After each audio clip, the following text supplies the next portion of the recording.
Hello everyone, कशा आहात सगळे? आता 2025चं आयबीपीएसचं कॅलेंडर आलेलं आहे, ज्याच्यामध्ये IBPS PO, IBPS clerk, RRB PO, RRB clerk पूर्ण वर्षभराच्या भरपूर एक्झामच्या डेट्स आलेले आहेत.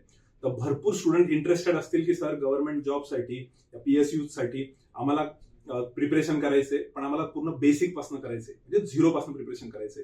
तर त्यासाठी कुठली बॅच आहे का? तर जर तुम्हाला झिरो पासून प्रिपरेशन करायचे आणि पूर्ण वर्षभराच्या सगळ्या एक्झाम्सवर टार्गेट करायचे, तर त्यासाठी बेस्ट ऑपॉर्च्युनिटी आहे. ती जानेवारीमध्ये बॅच चालू होतीये, 27 जानेवारीला, 27 जानेवारीला. सर या बॅचचा ऍडव्हान्टेज काय राहील? कारण तुम्हाला टाइम स्पॅन तेवढा भेटेल प्रिपरेशनसाठी. युजली काय होतं, मुलं एक्झामच्या 2-1 महिने अगोदर प्रिपेअर करतात, तर गडबड होऊन जाते. आता ही बॅच एकदम परफेक्ट राहील वर्षभरातल्या सगळ्या एक्झामसाठी, आणि त्यात pre, mains, easy, moderate, difficult सगळं प्रिपरेशन होते. ठीक आहे, तर भेटूया 27 जानेवारीला.